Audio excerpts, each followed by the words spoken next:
नरसिंह मेहता इतने भोले हमारे, उनके भोलेपन पे ही हमारे द्वारिकाधीश इतने प्रसन्न। नरसिंह मेहता के बेटा का ब्याह हुआ निश्चित, मैं कथा में सुनाया करता हूं, बड़ी सुंदर कथा है। तो जैसे ही ब्याह निश्चित हुआ तो अब नरसिंह मेहता बेचारे सामान्य, लेकिन जिस कन्या से बेटा का ब्याह होना था वो कन्या के पिता बड़े धनवान, और नरसिंह मेहता का कीर्तन इतना प्रसिद्ध था और नरसिंह मेहता की भक्ति इतनी प्रसिद्ध थी कि वो जिस नगर में जाते थे सब लोग उनको वंदन जरूर करते थे। तो इसी वंदन के भाव में देख करके एक नगर सेठ ने अपनी बेटी का ब्याह नरसिंह मेहता के पुत्र से पक्का कर दिया। ये बढ़िया चित्र लगवा दिए भक्तों के, आते रहेंगे याद कोई ना कोई। तो बहुत देर से नरसिंह मेहता जी कह रहे थे, बोले आए हो गुजरात, जूनागढ़ पास ही है, हमारा नाम थोड़ा ले लो द्वारिकाधीश जी के चरणों में। अभी सब लगभग प्रयास करूंगा जितने हैं सबके चरित्र आए। तो नरसिंह मेहता एक नगर सेठ की कन्या से अपने बेटे का ब्याह निश्चित कर दिया। अब वो सेठ जी ने अपनी बेटी का ब्याह निश्चित किया तो 4-5 और सेठ मिले, उन्होंने कहा हमने सुना आपने अपनी बेटी का ब्याह पक्का कर दिया। तो सेठ जी बोले हाँ कर दिया। बोले किससे किया? बोले नरसिंह मेहता से, उनके बेटे से। तो एक सेठ बोला पूरी दुनिया में आपको वही मिला, हमने अपना बेटा इतनी बार प्रस्ताव दिया आपको वो नहीं सुहाया, नरसिंह मेहता के बेटे से क्या आपने अपनी कन्या का ब्याह निश्चित कर दिया? अरे वो कीर्तनकार है, भले ही उनका बहुत नाम है सम्मान है, पर भैया घर में व्यवस्था नहीं है।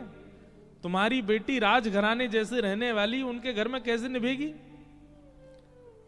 और शास्त्र आज्ञा करते हैं बेटी का विवाह सदैव अपने से ऊंचे कुल में ही करना चाहिए। सेठ जी, नरसिंह मेहता की स्थिति ऐसी नहीं है कि आपकी बेटी को एक समय भी प्रेम से पवा सके। आप तो भाव में करिया इस संबंध पक्का। और सेठ जी बोले सच में ऐसा? बोले हाँ, नरसिंह मेहता की स्थिति तो ऐसी है। बोले अब क्या करें, हमने तो पक्का कर दिया। बोले पक्का ही तो किया, ब्याह थोड़ी हुआ है। ब्याह हो जाए तो बात अलग है, अभी पक्का ही तो हुआ है, तोड़ दो संबंध। सेठ जी बोले ऐसे अच्छा नहीं लगता ये तोड़ना। अभी वो आज का समय थोड़ी ही था, आज के समय में तो कुछ भी संभव है, पर उस समय पे लोग संकोच करते थे। नरसिंह मेहता बड़ा संकोच करें कैसे, वो सेठ जी बड़ा संकोच करें कैसे मना करूं मैं एक बार हाँ कहने के बाद। तो एक सेठ जी ने बड़ा दिमाग लगाया, बोले सुनो एक काम करो। बोले क्या? एक पत्र लिखो और पत्र में लिखो कि हमारी बेटी को ब्याहने के लिए जब आओ तो ऐसी बारात लेके आना। कैसी बारात लेके आना? बोले 100 तो हाथी हों, 200 घोड़े हों, 50 प्रकार के बैंड बाजे हों, और जितने बाराती आमे सबके गले में सोने के मणि माणिकों के हार, नवलखा के हार हों। जितने बाराती आमे सब बड़े सुंदर दिखने वाले हों, सबकी अचकने इतनी महंगी हों, आदि आदि। ये सब पत्र में लिख करके आप नरसिंह मेहता को भेज दो।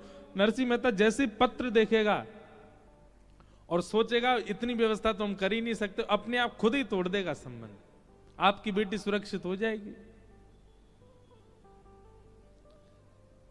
हाँ बोले ये बात ठीक है, व्यवस्था इतनी बता दो कि सामने वाला पहली हाथ खड़ा कर दे। पत्र लिखा महाराज, उसमें 100 हाथी। सेठ जी बोले 100 नहीं 200 ही कर दो सीधे, देखते ही हिल जाए नरसिंह मेहता। 200 हाथी कर दिए, 400-500 घोड़े कर दिए, और उन घोड़सवार हाथी सवार बढ़िया ऐसी अचकन हो, नवलखा के हार हो, आदि आदि सब विस्तार से 3-4 पत्रों में भर करके भेज दिया। पत्र लिख करके, पत्र को बढ़िया बंद करके और ऊपर लिख दिया जय श्री कृष्ण, भेज दिया। नरसिंह मेहता बैठे अपना कीर्तन कर रहे थे, तभी पत्रकार लेकर के आया पत्र, और आकर के बोला महाराज आपके लिए पत्र आया। नरसिंह मेहता बोले दिखाओ। पत्र देखा, पत्र के ऊपर लिखा था जय श्री कृष्ण।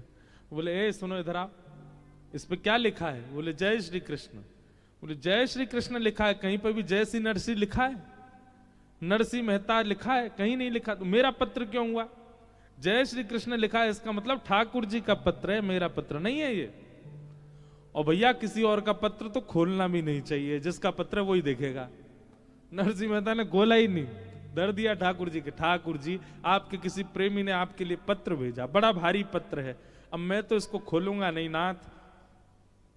और आप तो बड़े लीलाधारी हो, क्या पता रुक्मणी जी के मन में कोई भाव आ गया हो, हैं उन्होंने कोई पत्र भेज दिया हो, क्या पता जामवती सत्यभामा सब द्वारिका में है, आपसे कोई लीला कर रही हो इसलिए पत्र भेजा। मैं तो नहीं पढ़ूंगा, ठाकुर जी आपका निज पत्र है, देख लीजिएगा इसमें क्या लिखा है।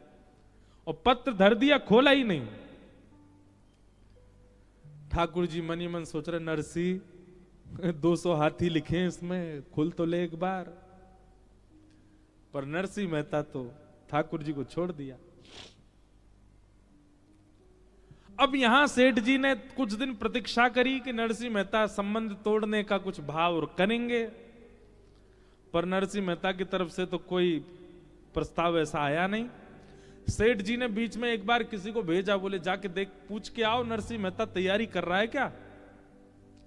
तो कोई गया, जाकर बोला, बोले हम तुम्हारे बेटे का जहां संबंध हुआ वहीं से आए हैं, वो लोग पूछ रहे हैं सब तैयारी। हाँ सब तैयारी चल रही है महाराज, हम बारात लेके आएंगे, उनसे कह दीजिएगा, कोई चिंता की बात नहीं। उस व्यक्ति ने जाके कहा तो उनको, सेठ जी को विश्वास हो गया, जो जो हमने लिखा वैसी ही बारात आएगी।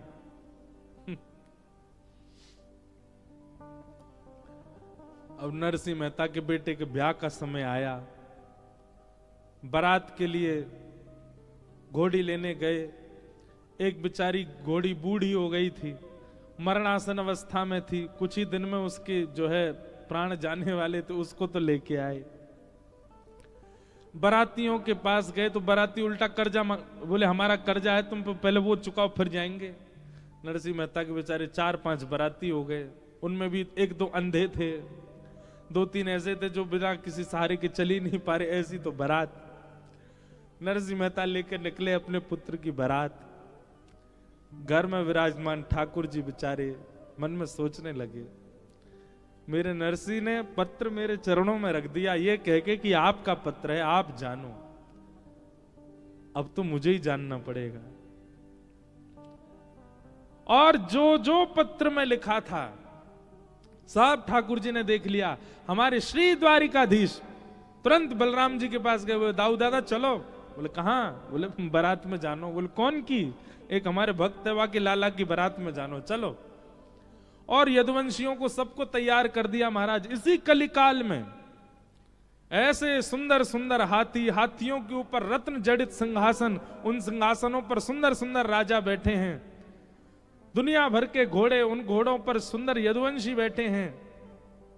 यहां से कुछ घोड़े आ रहे हैं, इधर से कुछ हाथी आ रहे हैं। इतने में बीच में जाने जाने कौन आकर के वो बूढ़ी सी जो घोड़ी चल रही थी उसको हटा के बढ़िया सी घोड़ी पर उनके पुत्र को बैठा दिया। नरसिंह मेहता सोचने लगे हमारा पुत्र घूमता रहता, उसके मित्र वित्र ही आ रहे होंगे सब। देखते ही देखते नरसिंह मेहता को क्या पता, वो तो कीर्तन करते हुए चल रहे थे। जैसा जैसा पत्र में लिखा था वैसी ही बारात निर्मित होती चली गई। दूर दूर तक महाराज देखें तो राजकुमारी राजकुमार चल रहे हैं, सब यदुवंशी। वो सेठ जी जिनकी पुत्री से ब्याह होना था, उनसे किसी ने जाके कहा, बोले नरसिंह मेहता के पुत्र की बारात आ रही है। बोले यहां से नहीं दिखेगी, किसी पहाड़ी पे ऊपर चढ़ के चोटी पे से देखनी पड़ेगी, इतनी विशाल बारात है। बारात जाकर के देखी महाराज, ऐसे ऐसे हाथी, ऐसे सुंदर उनके दांत, ऐसे सुंदर घोड़े, ऐसे सुंदर राजकुमार। और उस बारात में सबसे आगे जब देखा तो नरसिंह मेहता का पुत्र एक घोड़ी पर बैठ करके चल रहा है, और एक तरफ साक्षात श्री बलराम जी और दूसरी तरफ श्री द्वारिकाधीश नृत्य करते हुए बारात लेकर के जा रहे हैं। क्यों? नरसिंह मेहता ने समर्पण कर दिया है।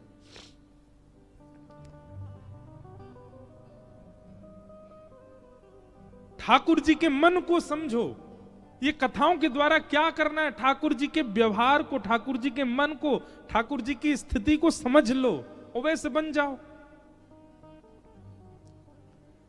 जो जो उनको प्रिय लगता है वो प्रिय वस्तु अपने चित्त में लाना प्रारंभ कर दो। जैसा व्यवहार उनको अच्छा लगता है वैसा व्यवहार करने लग जाओ।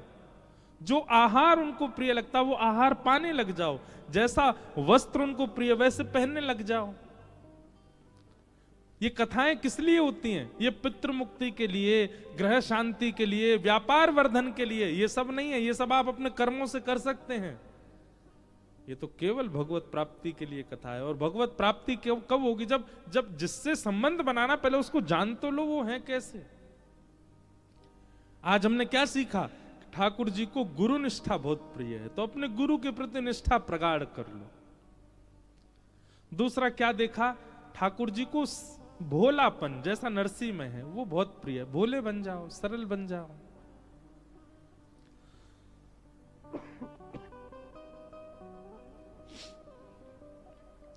द्वारिकाधीश स्वयं राजा नहीं बने कभी, अपने नाना उग्रसेन को राजा बनाया इस नगरी का। अब इससे क्या सीखते हैं हम? पदवी मिलने के बाद भी उस पदवी का त्याग करना, ये ठाकुर जी से सीखो। पदवी त्याग करने का मतलब क्या है? ठाकुर जी ने पदवी का त्याग करके कोई पूरा दायित्व डाल दिया हो उग्रसेन के ऊपर? नहीं, उग्रसेन केवल राजा बने बैठे हैं। राजाओं की सारी क्रिया ठाकुर जी करते हैं। मतलब पदवी को नहीं स्वीकार किया, पदवी पर जो श्रम करना चाहिए वो सारा श्रम ठाकुर जी ने किया।